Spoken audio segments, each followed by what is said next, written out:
Hi everyone, welcome back to my channel. Today we are going to be talking about my picks for my favorite birthday themed horror movies. So if you are watching this the day that it comes out, today is my birthday. And I know that a lot of the different content creators that I watch, I haven't really seen them do birthday themed horror content before. And I know that it's kind of a harder one to do. It's not like all of the different major holidays that we get where everyone is experiencing that at the same time. But I think that it's still fun to do some birthday content, and you can just kind of think about these movies when your birthday rolls around and you can watch them then. But I am going to say that I have not seen a couple of the bigger ones that a lot of people will talk about if they talk about birthday horror, and those are Happy Birthday to Me and Bloody Birthday. I really like 80s horror, so I'm probably going to check those out at some point, but I just have not seen them yet. So let me know in the comments if they are worth my time to check out as well. But I like the ones that I put on here quite a bit, and most of them are a little bit more modern. So if you're not into those 80s horror movies and stuff like that, you might like these ones a little bit more. So the first one that I want to talk about is probably the best one for you to watch on your birthday, and that would be Happy Death Day. I have talked about this one on my channel before, but it really is just the most fun and I think the best one to really fit the birthday theme out of any of the ones that I'm going to talk about. So in this one, we do focus on our main character, Tree, and it is her birthday, and she is supposed to be spending it partially with her dad and then partially with like her sorority sisters and her friends. And it just so happens that when she is going to a party, she ends up getting killed. However, she wakes up and it is still her birthday. And she just gets stuck in this time loop where she has to experience her birthday and death day over and over until she can figure out who it is that is trying to go after her and bring them to justice.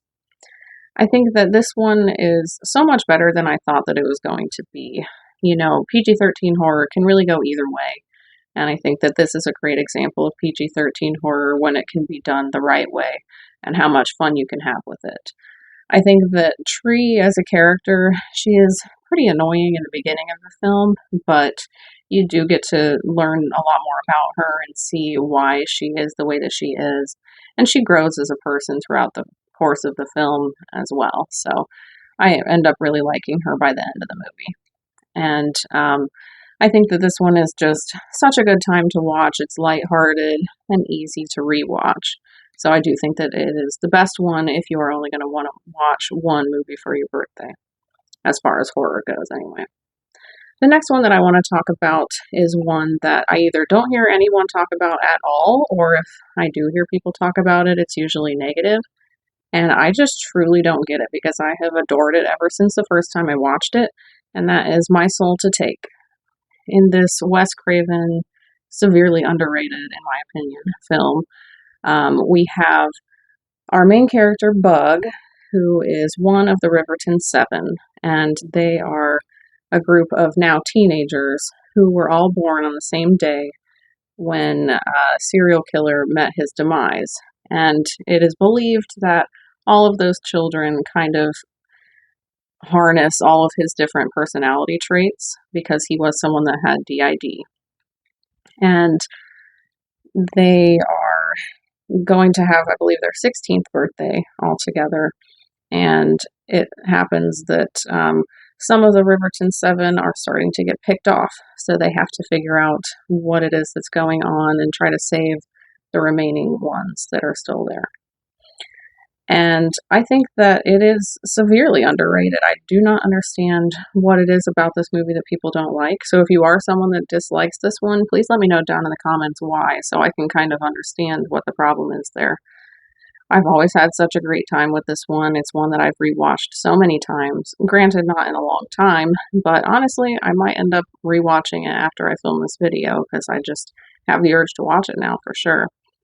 And I will say that the main character in this one is played by Max Terrio, and I had the biggest crush on him when I was a young girl, and he's still really cute now, to be honest, but that could have been something that made me like this one a little bit more than other people did. But honestly, I just thought the premise was cool, and I just thought it was a really good time to watch this one. So I personally would recommend it if you are looking for some different birthday horror movies. Now, the other three that I'm going to put on this list are a little bit less birthday themed, but they do have something to do with birthdays. And I'll just explain those as we get there. But the one that I want to talk about next is The Omen. This one is about the Thorne family, and the matriarch has just given birth to a baby boy. However, he did not survive the childbirth, and she doesn't know about it, but her husband finds out from the doctors that his son did not survive. However, the doctor suggests that he should adopt this other baby that the mother died from, and he thinks that that is probably the best way to go. That way, he doesn't have to break that news to his wife that her child did not survive. Personally, I cannot imagine going through that as the mother or the father. I think that that would just be the worst possible thing, and my heart goes out to anyone who has actually experienced that for real. But he has no idea who he just adopted into his family and how evil he will one day become.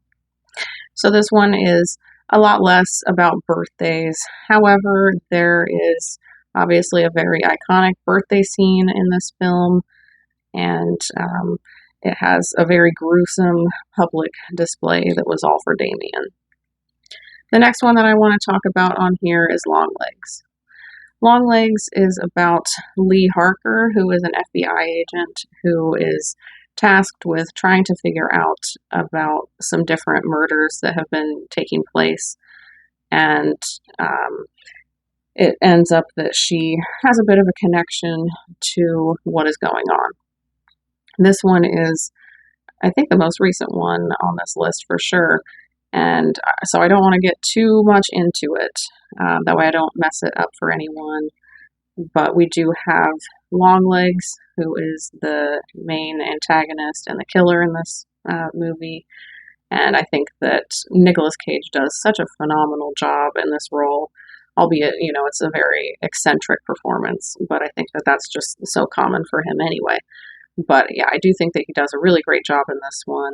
And I think that it is definitely worth your time to check out. And it's not huge on the birthday theme or anything like that, but birthdays do play an important role in the plot.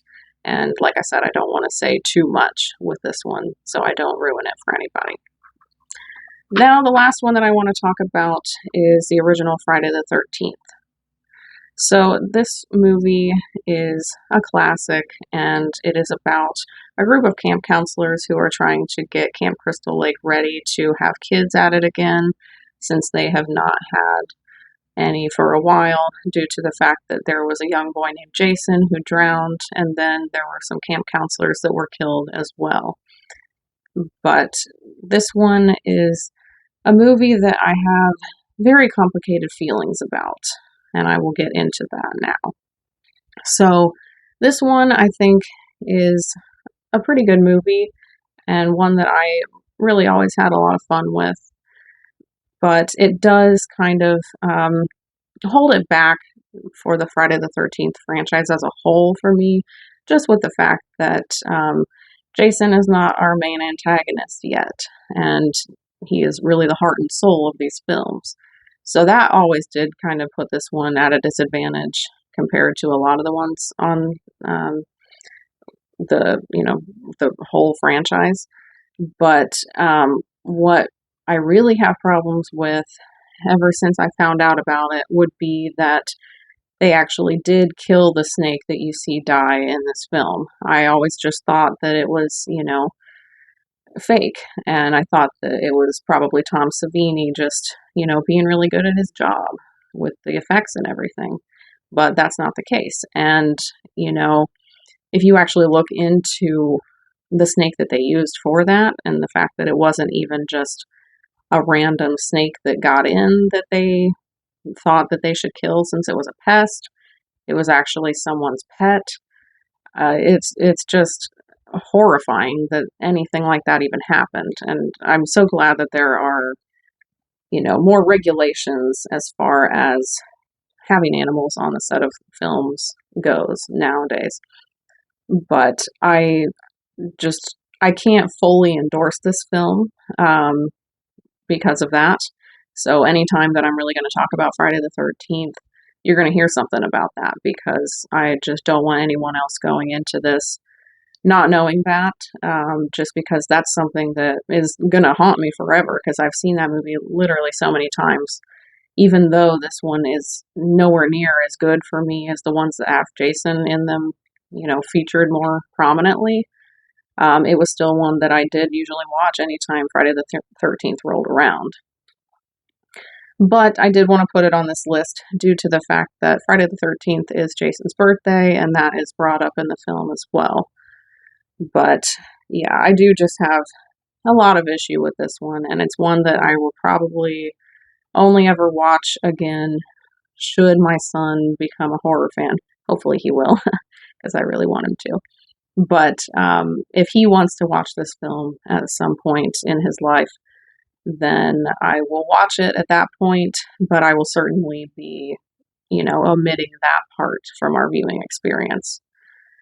It really bothers me, and I could talk about it forever.